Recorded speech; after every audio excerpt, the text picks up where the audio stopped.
Welcome to Feminist Frequency Radio. This is the show that asks you to be critical of the media you love. I'm Kat Spada. And I'm AC Lamberty, and it's showtime, folks. The movie we're talking about today may be the best aligned with this season's unnecessarily alliterative title, because musical mayhem is the name of the game in Bob Fosse's 1979 thinly veiled autobiographical fever dream, All That Jazz. Roy Scheider stars as director and choreographer Joe Gideon, a character whose triumphs and troubles are drawn from Fosse's own career and personal life. Jessica Lange confronts him as the Angel of Death, and Gideon is flanked by two of the many women in his life, including a girlfriend played by Anne Reinking, Fosse's own protege and partner, and Leland Palmer as the ex-wife inspired by Fosse's then-current wife, Gwen Verdon. Messy. Stop smiling. It's not the high school play. Count. 5, 6, 7, 8. 1. All that work. Stand on your right foot. Point your left toe. Drop that shoulder. All that Oh, that's not pain. too hard, is it? Oh, boy, do I hate show business. All that Come look glitter. at jokes is what I need. Joe, you love show business. That's right. I love show business. All that love. I'll go either way. It's showtime, folks. All that jazz. This film journeys between two realms as Joe Gideon balances creative responsibilities and relationships, romantic and otherwise, while lucid and sinks deeper into a dalliance with death as obsessive as his artistic genius.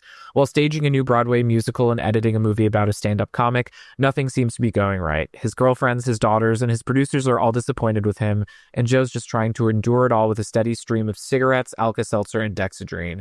But the razzle-dazzle reaches a fever pitch in the midst of a coronary bypass surgery when Joe imagines a version of the life that took him from an unstable childhood to a premature death. Oh, wow. This movie. Now, you talked about this movie in Macho Fully Loaded, and I cannot believe I had not seen it before this week. Yeah, it is a very special movie to me. Can I tell you, like, my first experience seeing it? It's going to be so pretentious. I was interning at the Cannes Film Festival in 2017. Oh, la la. Famously, All That Jazz tied for Palme d'Or with a Kurosawa film in like 1979. And so they were doing a restoration of it, and I had never seen it before. I honestly was not really even that well educated about cinema at the time. I just kind of was like, this is an internship that's going to pay me. I should do it. Mm-hmm. And so I just kind of on a whim went to this restoration, and first of all, Robin Wright Penn introduced it for some reason. I don't know why, but it truly like is a movie that changed my life. Like I've seen it about 15 times. I think I didn't understand it really at all when I first saw it, but it just felt so magical and special because of the music and the movement and like the alchemy of emotion in it through like the musical. So I am like, this is an all-timer for me. It is really an important film. I am dying to see this on the big screen. Yeah. And It's I know great. that they do retrospective screenings of it from time to time in LA. I feel like there was one there's not at too long least ago. 3 a year. I went to one earlier this year. It is so stunning to look at. And it's interesting how you said the first time you watched it, you didn't like totally get it, because when I was like writing the little kind of movie info down, I thought, well, you know, like it doesn't really make sense. And then I was like, no, it really does make sense. It's just that it doesn't expect you to, like, it doesn't really lead you anywhere. It's just kind of like, this is the journey we're on. So come aboard. Come aboard, fuck airlines. Yeah. And for me to have seen it with really very little classic film knowledge, like it's so 8.5. It's so any kind of like semi-autobiographical auteur masterwork, but I really didn't have that context, and it was like unlike anything I had ever seen in my life. And I was like, it just like gave me a new language. Kind of the way that he plays with text and subtext is like amazing. Yeah, it's one of those movies that I felt like I had seen it, but I was pretty sure I hadn't. And I think part of that is as we talked about with just getting into this season of musicals. Like, it's a show about a show. It's a show about showbiz. I kind Some of of my get that. fave. Yeah, and like, where I was like, oh, a chorus line I've seen and other things that are similar to that. So it just felt like I thought I knew what I was getting into. Yeah. And instantly, it's like, no, this is going to be a lot more than you might have expected. It starts with the most dilated pupils on screen. Actually, last week we talked about how you hadn't seen any Aronofsky. Yeah. And probably his best movie, Requiem for a Dream. I'm not sure if it's his best, but it's like the most notable. And it's about just normal people, but descending into addiction and their lives being ruined by it. And he stole so much from this movie. Oh, for sure. But it's gorgeous, this movie. Like watching someone destroy their body and mind has never been more beautiful. Honestly, I think back to your point about the work that's about the work, a show about a show, that has always been my favorite part of these pieces, is just like the labor part of it, and like the way that labor is depicted in this is so beautiful and so brutal at the same time, which I love. But for my little watch list contributions for this, Sondheim's Merrily We Roll Along, which there is not a movie version of yet, but Richard Linklater is working on that like 40-year chronological shooting kind of thing. That is like a huge showbiz musical that is like one of my faves. And I also thought of like Center Stage and Fame, and even like Velvet Goldmine, like just movies about the world and the business that are really, there's just like some kind of brutality about it that I really like. Yeah, I think that there's something in this like 70s jazz era, where people see dancers in a different light. And dance has always been graceful and beautiful. And then I think it starts to be like very muscular and athletic and intense in this way that is like shown often in a very like sweaty like way, where it's like, oh, these are people with no body fat and they are holding these little poses, especially with Fosse's style choreography. But just how like they're putting themselves through like 3 a days in the way that any athlete would be. On the watch list side of things, there is a documentary. I might have mentioned it on the podcast, but it's called Every Little Step. It's from 2008. And it is about the chorus line revival that is going on on Broadway. That sounds amazing. So it is a documentary about actors who are auditioning to play the actors in a show that is about auditioning to get into the show. And there's a lot of that tied up in this. And I also, of course, remembered my like accidental viewing of Staying Alive, directed by Sylvester Stallone, which I was like, I think that's what I was like, I want to watch all that jazz. And then I watched Staying Alive. Just because there's a lot of that's an amazing live double feature dancers in it. And boy, is it not a good movie. Where this is like, this is incredible. I actually have never seen 8.5, but I was thinking like, okay, I'm hard pressed to think of another example of an artist telling their own story in such a kind of bald way. Yeah. I do feel like he's quite unflinching about it in a way that's really satisfying. And I think obviously this with the context that Fosse was not necessarily a good person and certainly not easy to work with. I remember I went to a screening of Cabaret like years and years ago, and they surprised us at the end by having like the choreographer, his like choreography assistant and his AD, who were both still alive. They came and talked about the shoot, and it was like insane days, adding weeks to months of production, exacting standards, just like not fun for anyone. But I think he really like sees that, but I wonder about the production of this film as well. You know what I mean?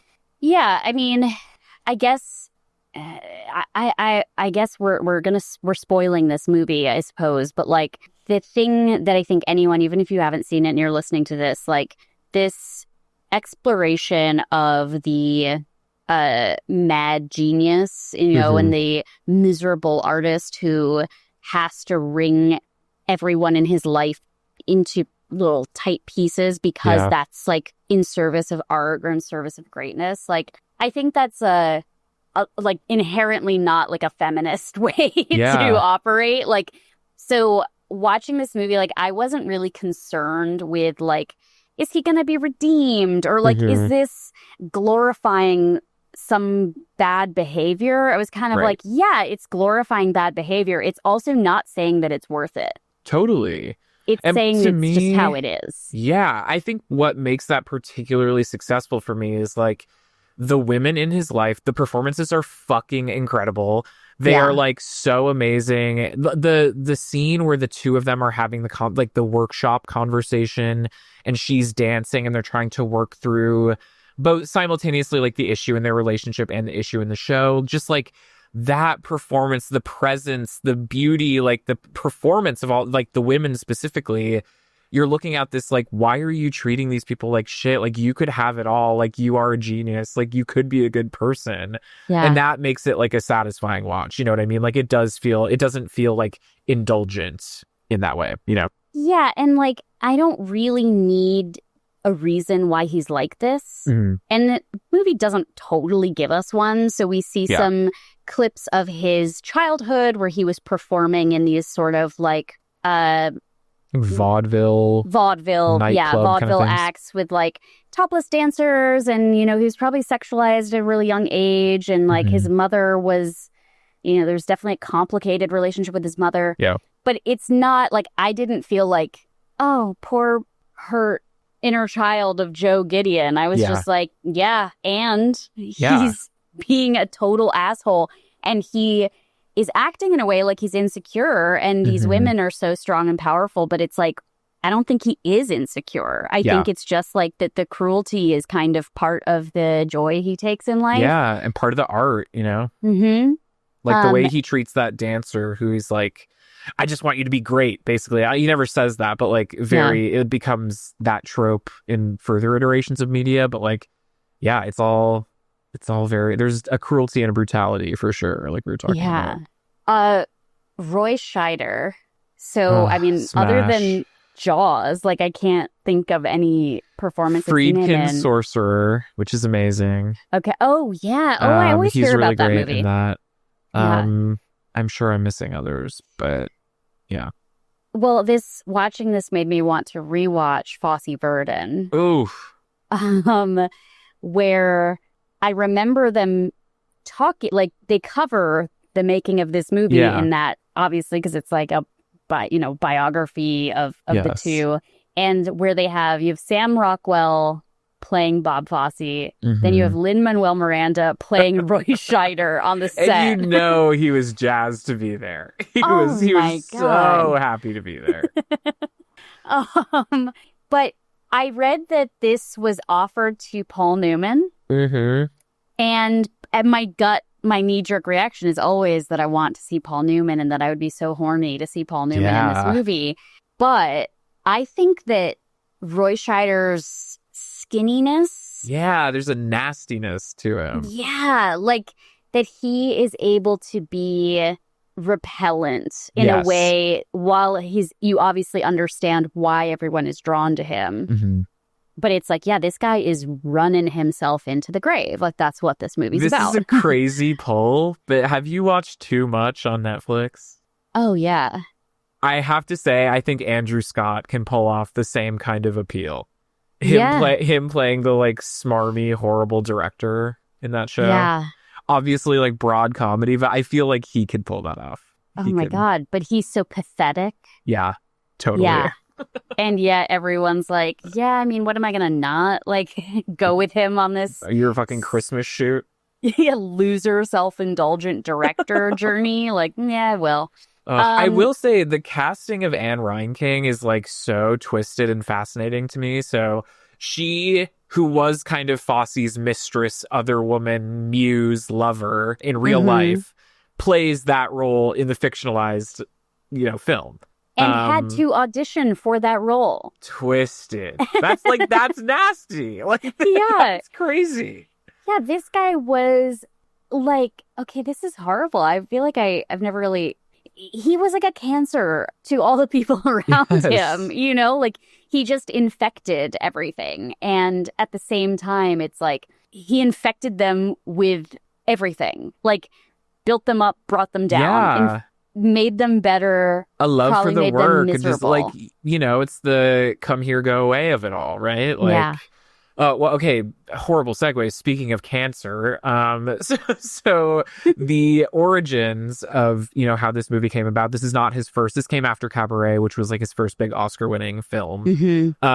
So when he was editing Lenny, which is a movie that Dustin Hoffman is in about like a kind of shock stand-up comedian, based on... What's the... Lenny Bruce. Yes, Lenny Bruce. Yeah. So while he was editing that, as well as trying to choreograph Chicago, which was about to like go up for the first time on Broadway, he had a huge heart attack and then underwent open heart surgery, and then kind of wanted to make work about that, was adapting an existing like story or piece about hospital fantasy kind of world stuff, but then was like, this is boring, and decided to just go a personal route. And for me, like, the medical stuff is some of the most beautifully shot. And just like, again, back to the physicality of Fosse's stuff, but there's so much storytelling going on a physical level, in all of the hospital medical kind of stuff. It's simply amazing. Yeah, there's real surgery footage, right? Yeah. Oh, it's happening. Brutal. And interspersed with some of the most like glittery things you've ever seen. The stuff he was making, and I also read, speaking of people needing to audition for stuff that they probably should have been offered, but the guy that did like the stage production of Lenny was passed over for Dustin Hoffman, which Dustin Hoffman's a movie star, but again, kind of it's a like, guys and dolls situation. Yeah. I've heard recently a few times, like, I don't know, I'm listening to podcast interviews of like SNL people or something, or Conan O'Brien, where they're saying like, Fosse you know, was on WTF. R.I.P. to the both of them. I hear these comedians talking about how they like secretly all want to be rock stars. Yeah.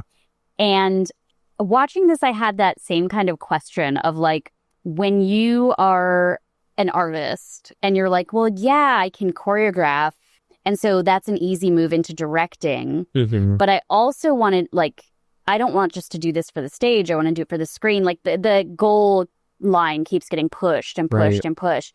And the comedian in particular, like Lenny Bruce, and then the way that those performances are translated into the scenes in this movie, when he's like relentlessly editing to try to find the best cut.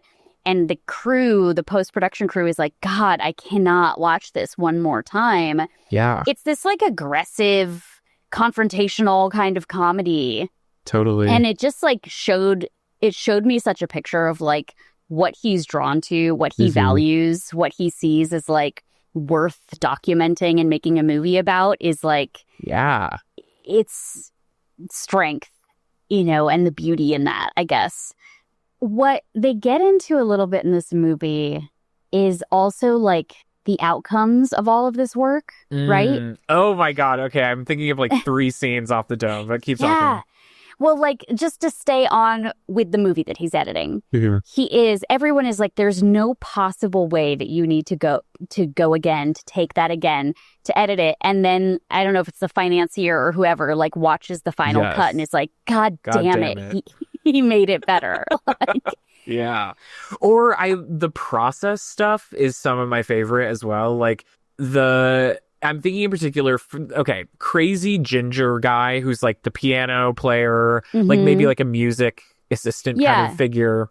He plays this song as kind of like pitches Joe Gideon this song and is like, how about we add this to whatever act? And it's this insane kind of demented little jaunty tune that Joe and his partner are listening to and like fucking laughing about how stupid it is. And then you see him take that and create the erotica dance and musical number, and it is like, that is probably my single favorite scene in a movie ever of all time. Like, it's that transformation, that's like the power of a musical. Like the transmuting of emotion and I don't know, into like physicality and performance is so stunning. I love it. I love that scene so much. It's incredible. Okay, but then there's the reaction of the producers in the room while they're running the erotica number is also like, it's the same scene again. They're not quite laughing, but they're just sitting there like heads in their hands. Like, what the fuck is he thinking? Yeah. Yeah, how are we going to stage this? And for anyone who has not seen this, it is it's something I wish I could have created, genuinely. It's at once like completely earnest and also completely self-aware and so stupid and so beautiful.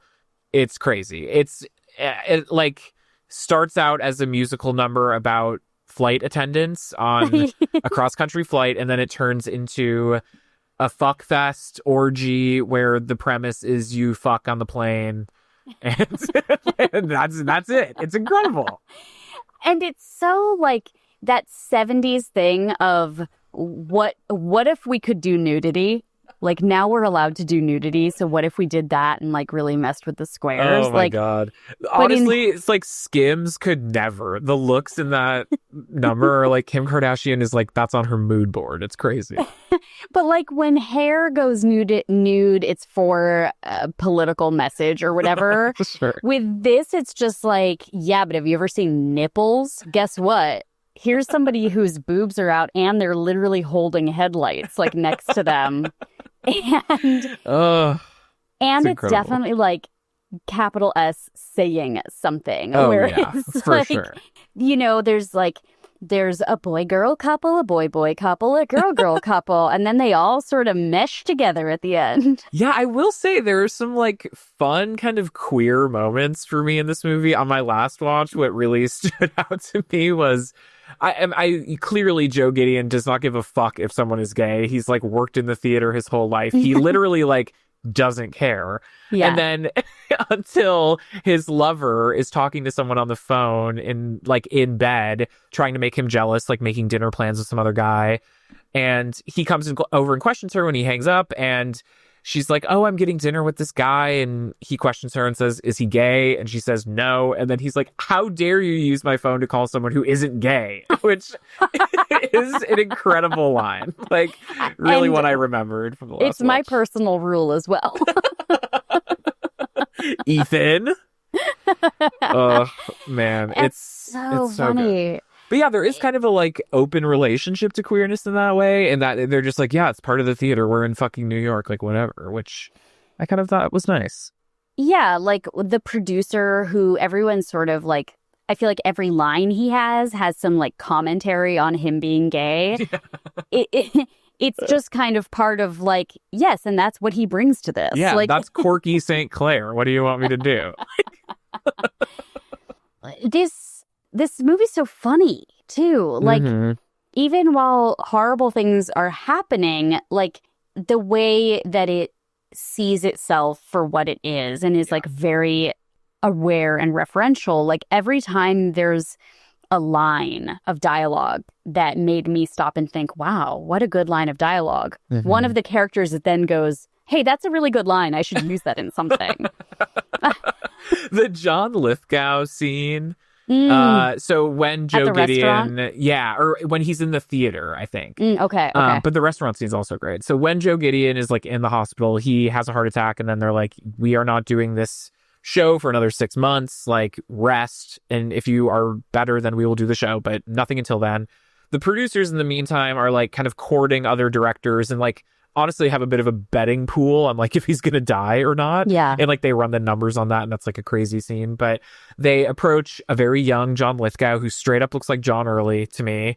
Oh, wow. Yeah. Who's like an up and coming theater director and is sitting in the theater, like making adjustments to lighting and just like going off on this guy about like the green balance and the red balance in the light, while like courting this offer from his hero's producer who's about to die. Like, it's so crazy. I love it so much. Everybody's really winky the whole time, you know? Yeah. And I wonder, that is probably based on somebody that Fosse was like, oh, you know, so-and-so who's always nipping at my heels. Like, I'm going to put him in his place. Like the restaurant scene is when like a waitress comes up to him and asks for his autograph and is like, I'm an actress. And he starts to like warm up. And then she's like, after... You're my I think she fave. says, next to Joe Gideon, you're my favorite director. And he looks like he's going to spit on her. Oh, Like, it's so good. And it plays so well in this movie in a way that if it were in a movie now, or like, I don't know, I haven't seen the studio, but I imagine it can be, like, it takes a lot of kind of winky showbiz stuff in this vein. I feel like it would probably just play way flatter for me. But for some reason, seeing it in 1980, I'm like, that's great. So you talked about how the producers run the numbers on this play. And it reminded me of like the gambit in The Producers, where they're like, if we can get investments on a bad play that won't make any money, like how do we figure out a way to like scam this whole thing? And Wallace Shawn, I think, is the one running the numbers, who's like, you could be the first investors or producers to make money on like a production that never happened, right? Yeah, because if he dies, the insurance payout, then there's the insurance payout.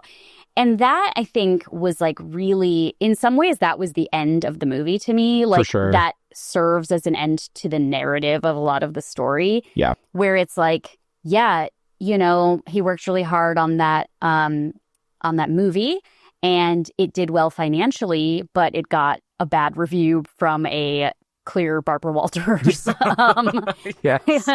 impersonator.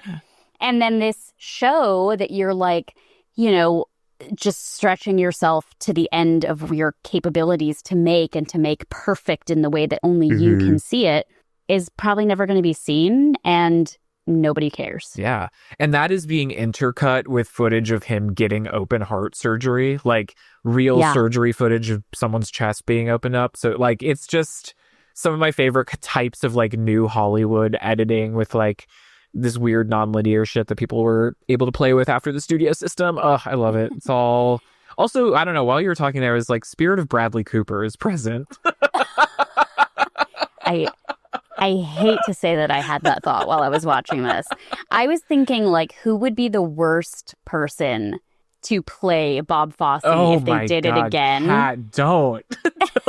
Don't even say it. Because Sam Rockwell was excellent. Oh, he's great. I loved him. But I was like, you know, Bradley Cooper was like slapping himself in the face in front of a mirror when he didn't get that part. Oh my God. You know, he has a movie coming out about a stand-up this year, like a dramedy about a stand-up. He must be obsessed with Fosse. I don't believe that he's not.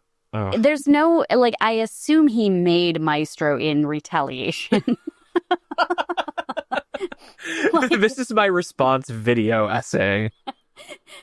Oh, man. Like holding a baby over the railing, and he's like, if you do not cast me in Fosse Verdon, I will make Maestro. Oh my God. Yeah, we'll have to do a little follow-up on that stand-up. Maybe we'll do a Lenny Bradley Cooper stand-up double feature. That would be good. So let's talk about the, I guess, familial relationships that he has, which are with his girlfriend, his ex-wife, and his daughter. Yeah. And that daughter is incredible, this young performer. But what's just so beautiful, like those are certainly the scenes where tears came to my eyes, is that he can only cope with having real conversations with these women if they are dancing. Yeah. And it feels very natural. It doesn't feel like, oh, this is going into musical dream ballet mode. Yeah. It's like, no, he would be like rehearsing, and his daughter has got her leotard and ballet shoes on, and they're dancing. And that's when she can ask him about like his girlfriend, or if he'll ever get remarried, and ask about things that he would never like face that conversation if they were just like even sitting next to each other in a back of a taxi or something. Totally. Yeah. The young girl is so good. The scene where she and Joe Gideon's girlfriend kind of perform a choreographed number for him to like cheer him up after he thinks his movie flopped, even though like he's depressed about the bad review or whatever. Yeah. That scene makes me cry every time. It's so sweet. Again, it's like that thing where you actually have empathy for him, even though for all accounts, you know that he's kind of a piece of shit. Like I don't know, his love for his daughter is just so clear, and it's like an amazing performance on both of their part. Yeah, but and her role in kind of the ending death sequence ballet stuff too is like so poignant and beautiful. And I don't know, the way that he so clearly like has regret. I don't know, it's all like on screen but not in the text, you know. It's incredible. Yeah. It's really good. Yeah, and there's this, I think that, you know, these female characters, like, they're distinct, I think probably because they're all just one-to-one comparisons with real people. But this isn't a movie about those women. It's not about like why they are drawn to him or how the reasons behind their behavior, but in the fact that they choose to perform for him, to do a number, to be in his world in the way that works for him. It's like you can see their love even when they hate him.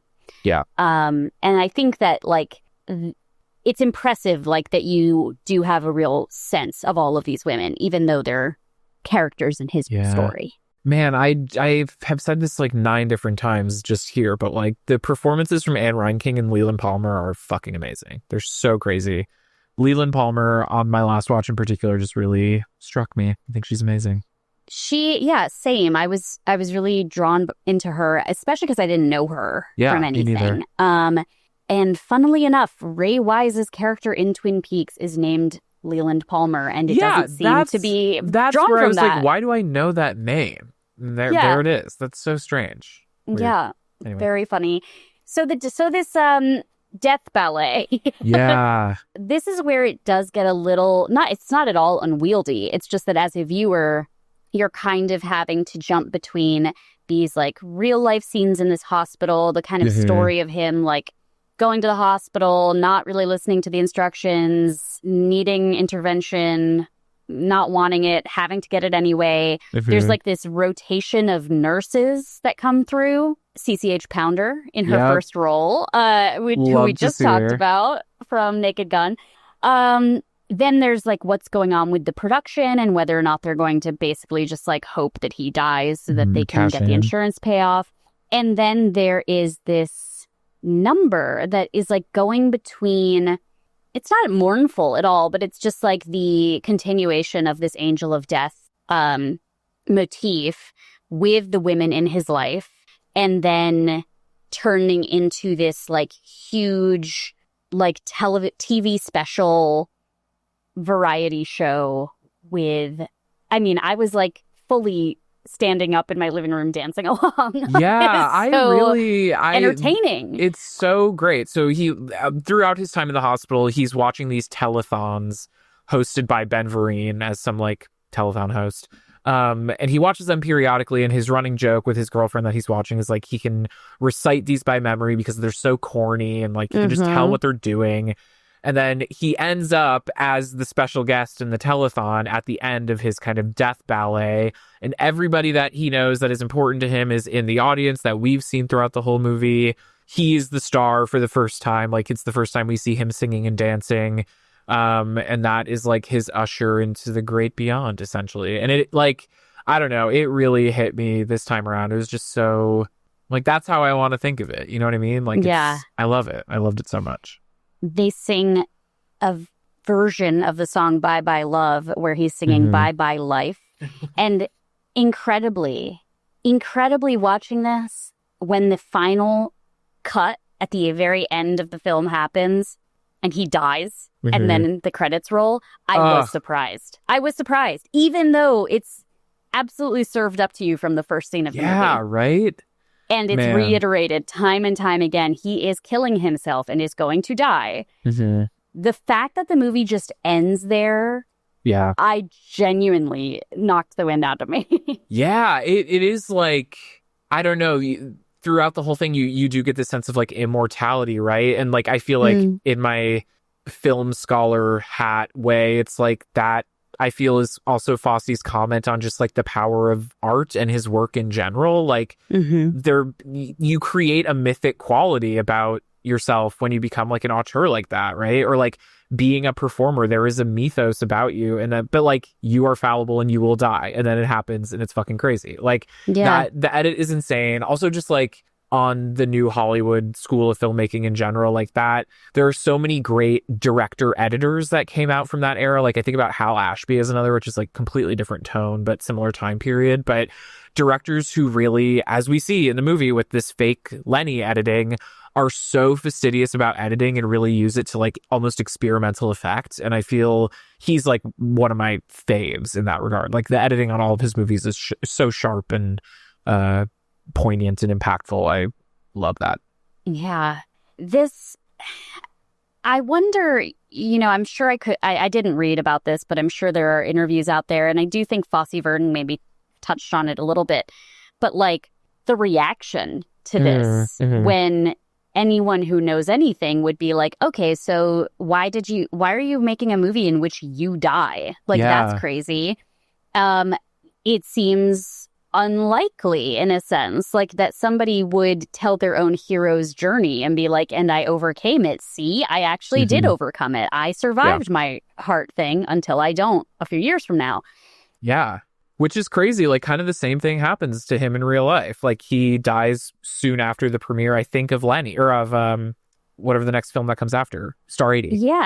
Yeah, Star 80. And it's not, I guess it's just like this is telling you everything about Bob Fosse is that like I don't think he thinks he's the hero. Yeah. Like right. It's just this is the story. Like this is the way I will die. And I honestly last month when I was sick and I just needed to like watch movies all day, I was in a mood where I needed to watch like docu-series about extreme athletes. Oh, yeah. And there's like the same thing where I'm like, this guy cannot wait to die. That's what this is. Yeah. This surfer, climber, spelunker, ice person, all they want is for this to kill them. Yeah. And for many of them, it will happen. Oh, man. If you haven't gotten onto the 100-foot wave, it's very, very that. Like, Garrett the whole time, I'm like, wow, I feel for you, bro. Like, yeah, and his wife is just like, well, yeah. Like, I didn't know you watched that show. Okay, I'm going to have to, we'll have to offline about this. We will. But there's something about that, like, I guess when I was sick, I just felt like this weird schadenfreude or something. Yeah. But at the same time of like, yes, but I will never be like that. I am not dedicated enough to a pursuit of something. Okay, weirdly, I started rewatching The Pit because I'm so starved for Noah Wyle. And every time I watch it, I'm like, I never want to get hurt and be in the hospital ever. This is horrible. This looks like fucking hell. And then you have, the doctors that like really get energized by it and are like super stoked on it. It's like, oh, it's so, the culmination of both of those things is very much in this movie, I feel. Yeah. And like, I think there's just like, what is your nature? If you applied any of these circumstances to somebody that wasn't Bob Fosse, they would not crystallize into Bob Fosse. Like, It would not metabolize that way. Let me tell you, I have had some experiences with Dexedrine, and it just made me feel like garbage. Like, it never, ever made me feel like different. Generative. Yeah, I was like, so crazy. I mean, it is really, like, I was reading a bunch of Letterboxd reviews, and a lot of people say this is a perfect movie. Yeah. For me, it absolutely is. It's hard to argue with that. It's really, you can't think of any changes, and I think part of that is just like, it is his vision through and through. Yeah. And a lot of the times, like when I see auteurs who people stop saying no to, I wish they would like bring in a better editor or like bring in somebody who could help mold what they're doing. But I think potentially because he didn't live to be 70 and still making movies or whatever, it's kind of like he had his one chance and he took it. Yeah, for sure. And it's so hard to have that level of authorship as a feature filmmaker in the studio space now. Like that, I was just thinking when you were saying that, like, who are the auteurs that we have? Of course, there are like legacy people like PTA at this point who are still able to have kind of a blank check. But for me, the two movies that I could think of that are an example of that kind of sole authorship, like doing exactly what he wanted to do, like, and having it on a studio level, because of course I think there are indie filmmakers doing it, but the two examples that come to mind are Nope from Jordan Peele. I think Jordan Peele is like great at that, and really has like a command in the same way that Fosse does over like his specific vision. And then Sinners from this year, which I also think like in the combination with the studio system, like giving him like literal financial ownership over it. So yeah, it's like so far and few between now, but Fosse made a full career out of it in features too, like 5 features that are all so distinct and so different from one another. I'm so relieved that you didn't say Noah Baumbach's Marriage Story.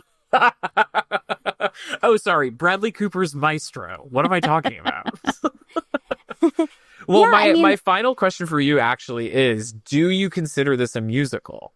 Okay. Yes. Yeah, I mean, it is a musical. I feel like you can't have a dream ballet and not be a musical. Yeah. But it is completely like, except for the dream ballet, it's all diegetic, right? Like it's everything happening on stage. Like, of course, this is why we are singing and dancing. And there's like a logical reason versus just we live in a world where there's song and dance. But in that way, like Cabaret, I think. Oh, totally. Is also just natural, Hairspray. like its performances. Hairspray, the original Hairspray, yes. Then they turned it into a musical, right? Isn't that funny? I would even say Velvet Goldmine, which I don't necessarily... Well, in this metric, I guess I would like kind of a rockumentary vibe. Yeah. Anyway, I kind of consider it a musical, and the pedigree, obviously, undeniably a musical, but... I think that if you took the music out and the story would fall apart, then it is a musical. Whether or not it's like in universe or that's magically. A good yardstick, I think. Yeah, well, this is me. I thought I was writing a romance novel, and then I realized you could take the romance out of it and it still had a story, and it still had like a character arc. And that's when I realized, like, oh, it's just fiction, and it has a romantic subplot. Right. And so that is how I'm applying that rule. Yeah. I love that. There's like something I wanted to mention before we wrap up, so I'll put it in the show notes. I want everyone to watch, is if you like this, is I thought about the movie White Nights with Mikhail Baryshnikov and Gregory Hines, and introducing Isabella Rossellini, which is about Soviet defection, and it's about ballet and tap. But it starts with a scene of Baryshnikov's character just like performing on stage, just starts on stage with this production number. And it's the dance is called The Young Man in Death. Oh. And so it's a much simpler production than anything in all that jazz. But it's just like an 8 minutes of him dancing with death on a stage. And it's very beautiful, and obviously no dialogue. I'm looking for your reactions to that, because it's so beautiful, and I thought about it immediately as soon as Jessica Lange showed up in this. Oh, that sounds great. I've never actually seen that movie. I need to watch it. I'd love for you to watch it. It's like, you know, I think part of it is like there are great big numbers where like when Baryshnikov and Hines are having like a dance battle, it's like, holy shit, like two of the great dancers of the 20th century, like getting to see them in action like that. But then there do become like long stretches where you're like, oh, we're in like a Soviet drama, you know, like where it's Carrie's kind of boyfriend is being really boring. And it's directed by Taylor Hackford. Sure. I think it's where he and Helen Mirren met too. She has like a small part in this movie. So, love that. But it's one I go back to a lot because I'm always just so fond of like the dancing, and then the like lovers or families being torn apart by politics is obviously compelling, but usually I'm like, I just want to watch the dance numbers in that again. Skip. But also, like, Gregory Hines is such a good actor, and to see him more... Baryshnikov is also a good actor, but, like, he's someone that when you watch him dance, it's like, I don't really need anything else from you. For sure, for sure. So anyway, highly recommend.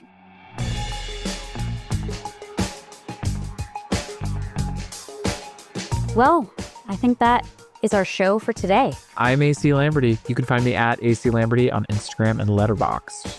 I'm Kat Spada. You can find me at kat_ex_machina on Blue Sky and Letterboxd. Actually, I don't think there are underscores. Just kidding.